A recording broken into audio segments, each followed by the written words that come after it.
এবং ইনশাআল্লাহ অনাকাঙ্ক্ষিত সিচুয়েশন হবে না। এই প্রশিক্ষণ আমাদের নির্বাচনে বিশালভাবে প্রভাব ফেলবে। আজকে আমরা এখানে উপস্থিত হয়ে সুন্দর একটা মহড়া দেখলাম। এটা মক এক্সারসাইজ, একটা ইলেকশন সেন্টারে কী ধরনের ঘটনা অ্যান্টিসিপেট করতে পারি আমরা, সেটা একটা ধারণার ভিত্তিতে ওনারা আমাদের কালচার, যে ইলেকশনের যে কালচার, সেই কালচারকে বিবেচনায় নিয়ে ওনারা এই মহড়াটা আয়োজন করেছেন। আমার মনে হয়েছে সাধারণভাবে আমাদের নির্বাচনে যে ধরনের ঘটনা ঘটে বা যেভাবে নির্বাচনটা পরিচালিত হয়, অল কনসিভেবল ডাইমেনশনস বিবেচনায় নিয়ে ওনারা মহড়াটা আয়োজন করেছেন। আমাদের প্রত্যেকটা আইনশৃঙ্খলা বাহিনী যে কমিটেড এবং তাদের যে একটা প্রস্তুতি এবং তারা যে একটা দায়বদ্ধতা জায়গা থেকে তারা যাতে সঠিক দায়িত্বটা সঠিকভাবে পালন করতে পারে, সেই জন্য তারা তাদের সদস্যদেরকে তারা তৈরি করছেন।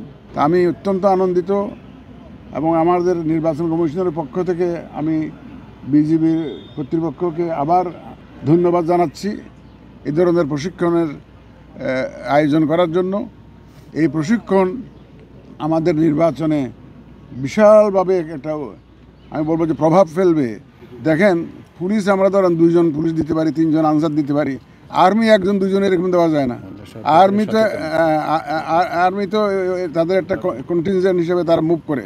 তবে আমরা এই ব্যাপারে সম্পূর্ণ ওয়াকিবহাল এবং সচেতন, যাতে শান্তি শৃঙ্খলা যাতে রক্ষা করেই আমরা যাতে নির্বাচনটা সুষ্ঠুভাবে করতে পারি।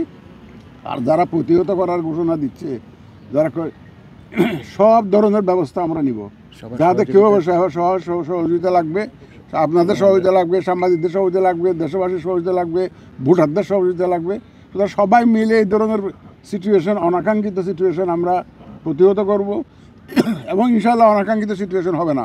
মানুষ তো সবাই বুঝতেছে যে এটা সুন্দর, সবাই এটা সুন্দর নির্বাচন চায়। রাজনৈতিক দলগুলো ওয়াদা দিয়েছে তো জাতির কাছে, সব যে তারাও তো সুন্দর নির্বাচন চায়।